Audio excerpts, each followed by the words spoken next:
بسم اللہ الرحمن الرحیم رب اشرح لی صدری ویسر لی امری واحلل عقدۃ من لسانی یفقہوا قولی۔ داستان حضرت موسیٰ علیہ السلام جاری ہے اور اب اپنے اختتامی مراحل میں ہے۔ کل انشاءاللہ اس داستان کی آخری قسط ہوگی۔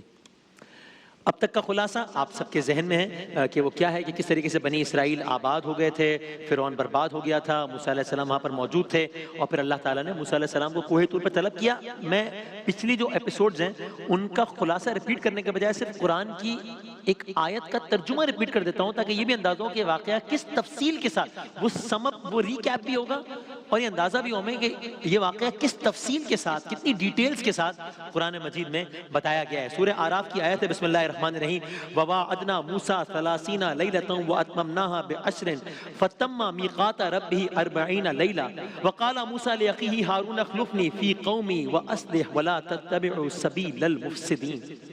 اور اس کا ترجمہ سنیے، جو آپ سن چکے ہیں کل کی داستان میں۔ ہم نے موسیٰ کو 30 شب و روز کے لیے طلب کیا اور بعد میں 10 دن کا اور اضافہ کر دیا۔ اس طرح اس کے رب کی مقرر کردہ مدت پورے 40 دن ہو گئی۔ موسیٰ نے چلتے ہوئے اپنے بھائی ہارون علیہ السلام سے کہا، موسیٰ علیہ السلام نے، میرے پیچھے تم میری قوم میں میری جانشینی کرنا۔ پھر کیا ہوا؟ موسیٰ علیہ السلام واپس آئے، قوم سب بلا چکی تھی، بچڑے کی پوجا پر لگ گئی تھی۔ خدا کے حکم سے کل آپ کی خدمت میں کیا واقعہ کیا تھا؟ سورہ بقرہ کا، اور آج آپ یہ بھی ذرا ہم جانتے ہیں کہ سورہ بقرہ کو سورہ بقرہ کیوں کہا جاتا ہے۔ بقرہ کا مطلب گائے ہے، وہ گائے کا واقعہ کیا ہے اس کا آغاز کل کیا تھا، آج اختتام کرتے ہیں اور پھر آگے بھی بڑھتے ہیں۔ موسیٰ علیہ السلام نے خدا کے حکم سے بنی اسرائیل کو حکم دیا کہ ایک گائے ذبح کرو۔ وہ سوال جواب کرنا شروع ہو گئے، ذبح کرنے کے بجائے کیسی گائے ہو، رنگ کیسا ہو۔ کچھ سوالات آپ کی خدمت میں عرض کیے تھے، ایک کا سوال اور آج سن لیجئے، پھر دیکھتے ہیں کہ انہوں نے یہ گائے ذبح کیا نہیں کی۔ یہ سوال بھی کرنے لگے کہ اچھا یہ بتائیے کہ یہ گائے باقیوں سے کیسے مختلف ہوگی۔ سوال جواب جاری ہے، باتوں کو ٹال رہے ہیں۔ پوچھا تھا تو پھر جواب بھی ملا۔ موسیٰ علیہ السلام نے کہا کہ وہ گائے اس طرح باقیوں سے مختلف ہے کہ دوسری گائیں کام کرتی ہیں، ہل چلاتی ہیں، کنویں سے پانی نکالتی ہیں، ان کے جسم پر کوئی نہ کوئی نقص ہوتا ہے عموماً، لیکن جس گائے کے ذبح کرنے کا حکم اللہ نے دیا ہے، ٹھیک ہے تم پوچھ رہے ہو تو جواب سنو، جس گائے کے ذبح کرنے کا حکم اللہ نے دیا ہے اس کی بس پوجا ہی کی جاتی ہے۔ یعنی وہ نہ کھیتی باڑی کرتی ہے، نہ وہ کنووں سے پانی نکالتی ہے، اور نہ ہی اس کے جسم پر کوئی نقص ہے۔ قصہ مختصر یہ کہ اس بار بار کے سوال جواب کے بعد اب اس نافرمان قوم بنی اسرائیل کے لیے کوئی راستہ نہیں تھا، تو انہوں نے کیا کیا؟ بعد دل نہ خواستہ ان کو اپنے ہاتھوں سے ایک ایسی گائے کو بالآخر ذبح کرنا پڑا۔ یہ گائے کہاں سے ملی، کیسے ملی، وہ پوری داستان ہے، ہم اس کو شارٹ کر کے آگے بڑھتے ہیں۔ تو گائے کی ذبح کرنے کا حکم دیا، آپ کے ذہن میں سارا بیک گراؤنڈ ہے کہ بچڑا ذبح کیا تھا، پھر گائے کی ذبح کرنے کا حکم ملا، گائے بھی ذبح کر دی۔ ایک اور معاملہ ہوا، کیا یہ گائے کا واقعہ ختم ہو گیا؟ نہیں، بات آگے بڑھتی ہے۔ کیا ہوا؟ ایک مقدمہ حضرت موسیٰ علیہ السلام کے سامنے پیش کیا گیا۔ کیا مقدمہ تھا؟ مقدمہ یہ تھا کہ کسی نے کسی کو قتل کر دیا تھا، مرنے والے کی لاش سامنے پڑی ہوئی تھی، لیکن قاتل کا پتہ نہیں چل رہا تھا۔ انسان ایک مرڈر ہوا ایک انسان ہے، کس نے مارا نہیں پتا۔ موسیٰ علیہ السلام سے دریافت کیا گیا کہ یہ مسئلہ ہے۔ کیا ہوا؟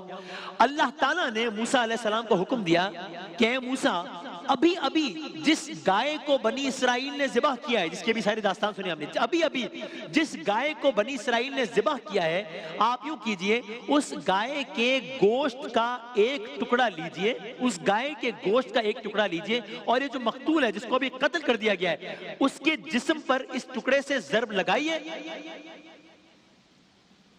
ایسا ہی کیا گیا۔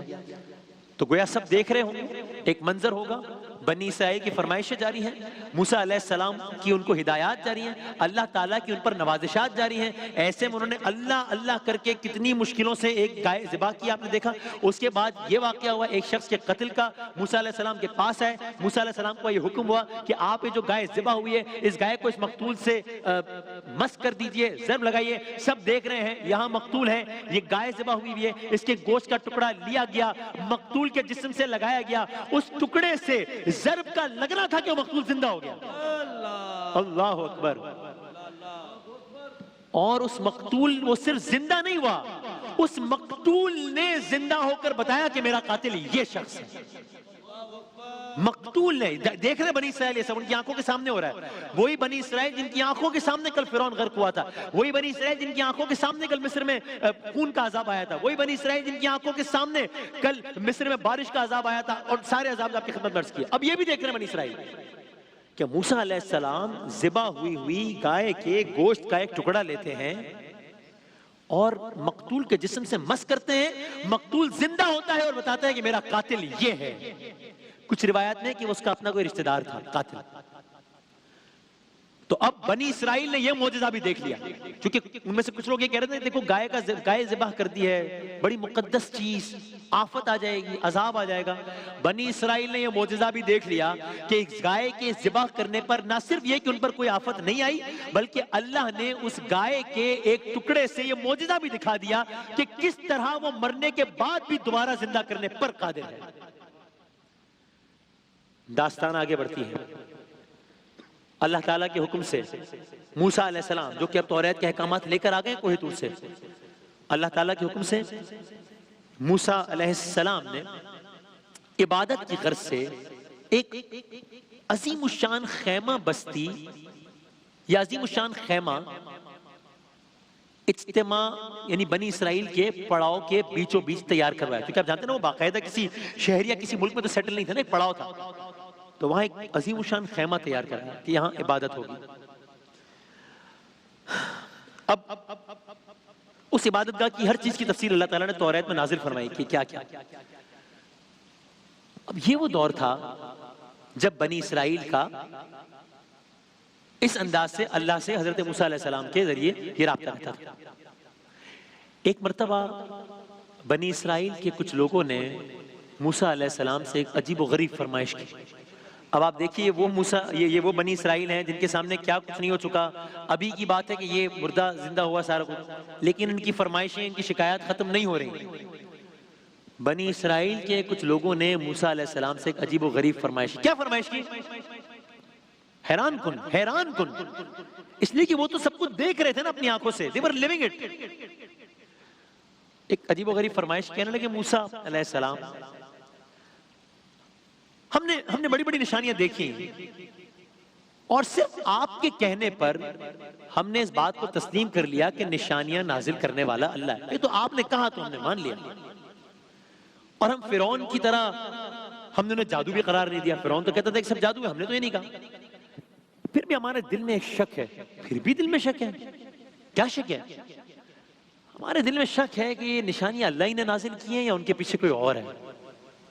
اتنا سب کچھ ہونے کے بعد بھی یہ کہہ رہے ہیں کہ اللہ ہی نے نازل کیے ہیں یا ان کے پیچھے کوئی اور ہے. تو اب کیا کہا بس ہم آپ پر ہرگز ایمان اس وقت تک نہیں لائیں گے جب تک آپ ہم کو اللہ کا کھلے عام نظارہ نہ کروا دیں. اپنی آنکھوں سے اللہ کو دیکھیں گے تب اللہ کو مانیں گے. اب یہ وہ بنی اسرائیل ہے جس کی کون سی شکایات پر اللہ نے کیا کیا نوازشات نہیں کی. آپ کو یاد ہے نا، کھانے پینے کے مسائل ہیں، من و سلوہ نازل ہو گیا. پہننے اوڑھنے کے مسائل ہیں، ٹھیک ہے کپڑا کبھی بوسیدہ نہیں ہوگا. جو مسئلہ تھا اللہ تعالیٰ نے ان پر کتنی نوازشات فرمائی. لیکن اب جب یہ بات کی کہ ہم جب اپنی آنکھوں سے اللہ کو دیکھ لیں گے تبھی اللہ کو مانیں گے، اللہ نے بنی اسرائیل کی بڑی بڑی کوتاہیوں سے درگزر فرمایا. لیکن اس مطالبے کا نتیجہ یہ نکلا کہ ان پر آسمان سے ایسی کڑک نازل ہوئی، ایسی کڑک کا شکار ہوئے کہ جو جہاں پر تھا وہیں پر گرا، مر گئے. یعنی اب تک آپ نے دیکھا تھا کہ سارے مطالبات پورے ہو رہے تھے، لیکن اب یہاں حد ہو گئی. جو جہاں گرا مر گیا. اب کیا ہوا؟ پھر موسیٰ علیہ السلام نے رحم فرمایا. پھر موسیٰ علیہ السلام، پھر اللہ تعالیٰ کو رحم آیا اور بذریعہ موسیٰ علیہ السلام کیا ہوا؟ اس سارے داستان کے بعد بھی، اور آپ کو یاد ہے کہ کیا کیا کب کب ہو چکا، اس سب کے بعد پھر اللہ تعالیٰ کو ان پر رحم آیا اور بحکم خدا سب کے سب پھر زندہ کر دیے گئے، پھر سب کے سب زندہ کر دیے گئے۔ اب داستان آگے بڑھ رہی ہے اور اب یہاں سے داستان اپنے اختتامی مراحل میں داخل ہو رہی ہے۔ دیکھیے آپ کے ذہن میں ہے نا کہ بنی اسرائیل ابھی تک کسی مستقل مقام پر نہیں ہے، کسی شہر میں نہیں ہے، کسی ملک میں نہیں ہے، ایک جگہ پر پڑاؤ ڈالا ہوا ہے۔ تو اب کیا ہوا؟ ان کا مستقل ٹھکانہ کیا ہوگا اس قوم کا؟ یہ قوم کہاں رہے گی؟ ابھی تو میک شفٹ ارینجمنٹ ہے نا۔ اللہ تعالیٰ نے ایک زمین کو ان کے لیے ارض مقدس قرار دیا تھا، یہ ان کا مستقل ٹھکانہ ہوگا۔ زمین کا نام فلسطین، فلسطین۔ اللہ تعالیٰ نے فلسطین کو ان کے لیے ارض مقدس قرار دیا تھا۔ اب کیا ہوا؟ موسیٰ علیہ السلام نے اپنی قوم کو حکم دیا کہ فلسطین میں موجود کافر قوموں کے خلاف جہاد کرو اور انہیں بیت المقدس کی سرزمین سے نکال دو۔ قوم نے کیا کیا؟ پھر کہوں گا آپ کو یاد ہے نا کہ موسیٰ علیہ السلام نے کیا کیا ہے، خداوند تعالیٰ نے کیا کیا کیا اس قوم کے لیے۔ اور ابھی جو آخری واقعہ ہوا وہ تو آپ نے سنا کہ اتنے بڑے عذاب کا شکار ہوئے، مر کر دوبارہ زندہ کر دیا۔ لیکن اب جب موسیٰ علیہ السلام نے کہا کہ جہاد کرو اور ان کو ان کی سرزمین سے نکال دو، کہ یہی تمہارا ٹھکانہ ہے، قوم نے پھر انکار کر دیا، پھر انکار کر دیا۔ ہم ان سے نہیں لڑ سکتے، یہ ہمارے بس کی بات نہیں ہے۔ اب جب اس سے بھی انکار کر دیا، آخری ٹھکانہ بیت المقدس ہے، ارض مقدس اسے قرار دیا گیا ہے، رہنا وہاں پر ہے، وہاں رہنے کے لیے وہاں جانا ہے، وہاں جانے کے لیے موسیٰ علیہ السلام نے کہا ہے جہاد کرنا ہے، جہاد سے انکاری ہوگا تو اب کیا ہوگا؟ داستان حضرت موسیٰ علیہ السلام کی آخری قسط کل انشاءاللہ۔ رحمت کبریا بہر خلق خدا بن کے ایک آسرا آ گیا۔